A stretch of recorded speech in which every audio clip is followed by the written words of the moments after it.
ফেসবুকে 148 account page বন্ধ, ক্ষুব্ধ আওয়ামী লীগ। এটা হচ্ছে যুগান্তরের নিউজ। তো ও সম্প্রচার প্রতিমন্ত্রী, অবৈধ মন্ত্রী, তিনি বলেন বিএনপি জামাত যেসব অপপ্রচার চালায় সেগুলো কি মেটা পায়নি? বাহ, আজ অনেক দেরিতে হলেও মেটা বুঝতে সক্ষম হয়েছে যে আপনারা সম্পূর্ণভাবে আমাদের কণ্ঠরোধ করতে চাচ্ছেন। এই প্রতিবেদন তৈরির পেছনে বিএনপি জামাতের লোকেরা জড়িত। এটাও একটা সুন্দর সংবাদ। 148টা পেজ বন্ধ করা এবং তাদের এই পেজগুলো থেকে যে অপপ্রচার চালাচ্ছে আওয়ামী লীগের সিআরআই এটা করছে, এই প্রতিবেদন নাকি বিএনপি জামাতের লোকেরা জড়িত। তো বাংলাদেশে যা কিছু ঘটে সবই বিএনপি জামাতের লোকেরা জড়িত, যুদ্ধাপরাধী থেকে শুরু করে শুনতে এখন শুনলাম যে ফেসবুকের মেটাও চালাচ্ছে বিএনপি জামাতের লোকেরা। বাহ! আওয়ামী লীগের 148টি পেজ অ্যাকাউন্ট বন্ধ ঘোষণা করেছে মেটা। আপনারা জানেন যে ফেসবুকে গত প্রায় 2 বছর পর্যন্ত যারাই দেশের পক্ষে কথা বলছেন, মানবতার পক্ষে কথা বলছেন, ভোটাধিকারের পক্ষে কথা বলছেন, এই পেজগুলোতে যারা দেশের জন্য লড়াই করে যাচ্ছেন তাদের বিরুদ্ধে একটি গোষ্ঠী, সংঘবদ্ধ গোষ্ঠী, যারা সরকারি টাকায়, সরকারি পয়সায়, সরকারি পৃষ্ঠপোষকতায়, এমনকি সরকারের তরফ থেকে বেতন দিয়ে তাদেরকে স্পেশাল ট্রেনিং প্রদান করে তারপরে আমাদের এই সকল পেজের বিরুদ্ধে লাগানো হতো। কাদের পেজের বিরুদ্ধে লাগানো হতো?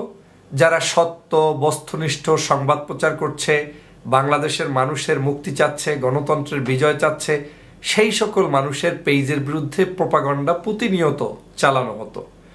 আপনারা দেখেছেন যে সাম্প্রতিক সময়ে যেই পেজগুলো থেকে রিপোর্ট করা হতো, কমেন্টস করা হতো, কিংবা বিভিন্ন বিচ্ছিরি ধরনের গালিগালাজ করা হতো, সেই পেজ এবং অ্যাকাউন্টগুলোতে আপনি ঢুকলে দেখবেন কারো বাবা নাই, কারো মা নাই, মানে কোনো পরিচয় নেই, পেজের কোনো মালিক নাই, পেজের কোনো ফলোয়ার নাই, পেজের কোনো লাইক নাই। হয়তো যিনি খুলেছেন তিনি একটা লাইক দিয়েছেন, আর একজনে একটা শেয়ার করেছেন। এই যে তাদের অপকর্মগুলো, এবং সেটা যে হাজার হাজার, তাতে কোনো সন্দেহ নাই। কারণ যেখানে আমি আমার অভিজ্ঞতা থেকে বলতে পারি, গত প্রায় 2-2.5 বছরে আমার যতগুলো পেজ হয়েছে, এই পেজের ফলোয়ারের সংখ্যা মিনিমাম 3 মিলিয়ন। কিন্তু এই ফলোয়ারগুলোকে একটা পেজে এমনভাবে রিপোর্ট করা হতো, একত্রে একসাথে একই জিনিস, একই কমেন্টস সব পেজগুলোতে করতে আসতো, এবং একত্রে 100 কমেন্টস চলে আসতো। এবং এই 100 কমেন্টসের উত্তর স্বাভাবিকভাবেই আপনার পক্ষে প্রতিটা সেকেন্ড বসে বসে দেয়া বা পড়া সম্ভব নয়। তারা কি করতো? এইগুলো করতো, পাশাপাশি তারা রিপোর্ট করত। এই রিপোর্টগুলো করতে করতে নির্বাচনের প্রাক্কালে আমার সকল পেজ রেড হয়ে যায়। আজকের যেটা আমি বিগত দিনে বলেছি যে বাংলাদেশের এই সকল পেজগুলোর পিছনে ষড়যন্ত্রবাদীরা লুকায়িত রয়েছে, সরকারের বিভিন্ন এজেন্ডা কার্যক্রম রয়েছে, এবং সরকার কিন্তু বিভিন্ন সময়ে বুক ফুলিয়ে বলেছেও, এমনকি জোনায়েদ আহমেদ পলক সংসদে বলেছে। এখনও আজকের যে রিপোর্টটা আপনাদেরকে পড়ে শোনাবো সেখানেও পুলিশ বলছে যে যেই সকল পেজ বা কোনো অ্যাকাউন্টের বিরুদ্ধে আমাদের সন্দেহ হয় দেশবিরোধী কথা বলে, আমরা মেটার কাছে তাদেরকে নালিশ করি, তাদের পেজগুলোর তালিকা দিই। দ্যাট মিনস তারা আমাদের পেজগুলো, যারা দেশপ্রেমিক পেজ, তাদের বিরুদ্ধে অনবরত সরকারি বেসরকারি উদ্যোগে লেগেই থাকতো। কিন্তু কথা আছে না, মানে অতিভক্তি চোরের লক্ষণ। এই চোরেরা এখন একটু হলেও ধরা খেয়েছে চূড়ান্তভাবে, এবং সেই ধরাটা মেটার হাত থেকেই খেলো। কি হয়েছে দেখেন, ফেসবুকে 148 অ্যাকাউন্ট পেজ বন্ধ, ক্ষুব্ধ আওয়ামী লীগ। এটা হচ্ছে যুগান্তরের নিউজ। আমি যে কোনো একটা নিউজ আপনাদেরকে একটু শোনাবো, কিন্তু বাকি পেজগুলোর নিউজ আপনি দেখলে একই নিউজ, সব জায়গায় ক্ষুব্ধ আওয়ামী লীগ, তারা খুব বিরক্ত হয়েছে। প্রথম আলো সহ সব পত্রিকায় এই নিউজটি গতকালকের কাভারেজ হয়েছে, মানে আজকে প্রচার হচ্ছে, গতকালকে থেকেই শুরু হয়েছে। সংঘবদ্ধভাবে অসত্য প্রচারের কারণে বাংলাদেশের 50টি ফেসবুক আইডি ও 48টি পেজ বন্ধ করেছে ফেসবুক। এসব কর্মকাণ্ডের সঙ্গে আওয়ামী লীগ ও দলটির গবেষণা cell, centre for research and information CRI এর সংশ্লিষ্টতা পেয়েছে মেটা। এই সিআরআই গঠনই করা হয়েছে শুধুমাত্র দেশপ্রেমিক নাগরিকদের বিরুদ্ধে কথোপকথন করার জন্য, অন্যায় অসত্য যা আছে তাই ভাড়াটিয়ে কিছু মানুষ দিয়ে বাংলাদেশের স্বাধীনতার বিরুদ্ধে গল্প শোনানোর জন্য এই সিআরআই গঠন করা হয়েছে। প্রতিষ্ঠানটি জানিয়েছে এসব অপকর্মের নেপথ্যে যারা রয়েছে তারা ভুয়া ফেসবুক অ্যাকাউন্ট ব্যবহার করছে, যার অনেকগুলো স্বয়ংক্রিয় ব্যবস্থার মধ্য দিয়ে চিহ্নিত হয়েছে এবং বন্ধ করে দেওয়া হয়েছে। বৃহস্পতিবার ফেসবুকের মূল কোম্পানি মেটার 24 সালের প্রাথমিক ত্রৈমাসিক প্রতিবেদনে এসব কথা বলা হয়েছে। মেটার সেসব অ্যাকাউন্ট বন্ধের কথা বলেছে, তার মধ্যে আওয়ামী লীগের গবেষণা cell centre for research and ইনফরমেশনের সমন্বয়ক তন্ময় আহমেদের টুইটার অ্যাকাউন্টও রয়েছে বলে তারা বলেছে। এ বিষয়ে জানতে চাইলে তন্ময় বলেন, ফেসবুক যেভাবে লিখেছে তা দেখে আমি বিস্মিত হয়েছি, এভাবে তো তারা লিখতে পারে না। কত সুন্দর গল্প। ফেসবুকের কথায় এখন উনি বিস্মিত হয়েছে, আর বাংলাদেশের সকল দেশপ্রেমিক নাগরিকদের বিরুদ্ধে প্রপাগান্ডা চালালেন, পেজগুলো বন্ধ করে দিলেন।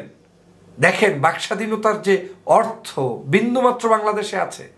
আমার পেজে একটা ভিডিও ছাড়লে 5 লাখ, 10 লাখ, 15 লাখ এরকম করে 1 million, 2 million, 3 million, 5 million, 12, 18 million আমার একটা ভিডিওতে আমি নিজে এক পেজ থেকে ভিউ আছে। সেই পেজগুলোতে এখন 2000, 1000 ভিউ হয় না। পেজগুলোতে রেড কালার করে দেওয়া হয়েছে। রিপোর্ট মারতে মারতে ফেসবুক কর্তৃপক্ষের সাথে যোগাযোগ করলে তারা প্রায়ই বলার চেষ্টা করেন যে আমরাও অসহায়, তোমার এই কন্টেন্টের উপরে এই পরিমাণ রিপোর্ট এসেছে, যেটা সংঘবদ্ধ একটি চক্র এভাবে বিভিন্নভাবে করছে বলে আজকে আমরা জানতে পারলাম। বিগত দিনে আমরা বলেছি, কিন্তু আজকের এই সত্যের প্রমাণ এখানে চলে আসলো। এই 148টি পেজ ও আইডি বন্ধের বিষয়ে বাংলাদেশ টেলিযোগাযোগ নিয়ন্ত্রণ কমিশন বিটিআরসি কিছু জানে না কিনা জানতে চাইলে প্রতিষ্ঠানটির চেয়ারম্যান প্রকৌশলী মহিউদ্দিন আহমেদ বলেন, আমাদের কাছে এ ব্যাপারে কোনো তথ্য নেই। আমরা তাদের কাছে কিছু আইডি পেজের ব্যাপারে সুপারিশ করি, সেগুলো নিয়ে তাদের সঙ্গে আমাদের কথা হয়। এগুলো তো আবার কিভাবে করছে আমরা কিছু জানি না। দেখেন, বাংলাদেশে স্বাধীনভাবে পেজ চলবে, তুমি সুপারিশ করার বা কে, নালিশ করার বা কে? এবং এটা নিয়ে পুলিশের, দেখেন ঢাকা মেট্রোপলিটন পুলিশের কাউন্টার ট্যুরিজম ও ট্রান্সন্যাশনাল ক্রাইম ইউনিটের সিটিটিসি সাইবার ক্রাইম বিভাগের উপকমিশনার তারেক আহমেদ বলেন, বিভিন্ন ঘটনায় আমরা ফেসবুকের কাছে তালিকা পাঠাই। কত সুন্দর মামাবাড়ির আবদার, তালিকা পাঠায়। সেখানে ওই নামগুলো আছে কিনা সেটা তো না দেখে বলা যাবে না, তবে বিভিন্ন ধরনের অপরাধের সঙ্গে যুক্ত আইডি পেজগুলোর বিরুদ্ধে আমরা রিপোর্ট করি। দেখেছেন প্রতিটা মুহূর্ত। তার মানে কি, বাংলাদেশের যারা গণতন্ত্রের জন্য সত্য কথা বলছি তাদের পেজের বিরুদ্ধে রিপোর্ট করছে অনবরত। যে পেজ বা আইডিগুলো বন্ধ হয়েছে তাদের বিরুদ্ধে কি অভিযোগ ছিল সেটা ওনার জানা নাই। যাক, এখানে লম্বা প্রতিবেদন, আমি এই সম্পূর্ণটা পড়তে যেতে যাই না। এখানে লম্বা প্রতিবেদন এবং সব পত্রিকায় একই রিপোর্ট এসেছে। এখানে আওয়ামী লীগের আপনার এই যে তথ্য গবেষণা সম্পাদক জনাব সেলিম মাহমুদ, তিনি খুব ক্ষুব্ধ হয়েছেন। তিনি বলেন, ফেসবুক কর্তৃপক্ষ এভাবে একটা দলের বিরুদ্ধে লিখতে পারে না। ওই আইডি বা পেজগুলো কারা চালাতো, এমনও হতে পারে সেটা বিএনপি চালাতো, এভাবে করে তারা অপপ্রচার চালাতো। তাই এ বিষয়ে তিনি আইনগত পদক্ষেপ নেবেন।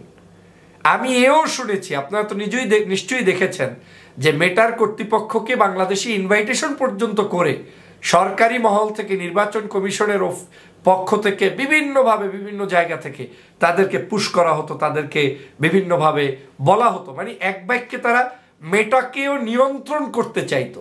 এই ফেসবুক, তাদের সংশ্লিষ্ট বিভিন্ন যে অনলাইনের অ্যাক্টিভিটিস রয়েছে সেই জায়গাগুলোতে তারা নিয়ন্ত্রণ করতে চাইতো। একটা দেশ এভাবে কি চলতে পারে? আজকের যদি সমস্ত জায়গায় আপনি একটু সার্চ দেন, আওয়ামী লীগকে ল্যাংটা করে দিয়েছে একদম। এটা আমি খুব খুশি হয়েছি, এজন্য হয়েছি যে এই ল্যাংটার গোষ্ঠীকে এভাবে ল্যাংটা করাটাই ঠিক ছিল। কারণ এতদিন যে ওরা মিথ্যা প্রপাগান্ডা চালাইতো, আপনারা জানেন নিশ্চয়ই, আমরা বারবার বলেছি যে লাখ টাকার অধিকে বেতন দিয়ে, মানে এক একজনকে, তারপরে কমেন্টস করার জন্য রাখতো। এবং সেটা কিন্তু সাবেক পররাষ্ট্রমন্ত্রী আব্দুল মোমেনের বক্তব্য থেকে স্পষ্ট প্রতীয়মান হয়েছে, সাবেক তথ্যমন্ত্রী হাসান মাহমুদের বক্তব্য থেকে প্রতীয়মান হয়েছে। তারপরে বর্তমানে এই যে তথ্যমন্ত্রী এক দালাল, কি নাম, আরাফাত না কি নাম, এ তো চরম মিথ্যাবাদী একজন লোক।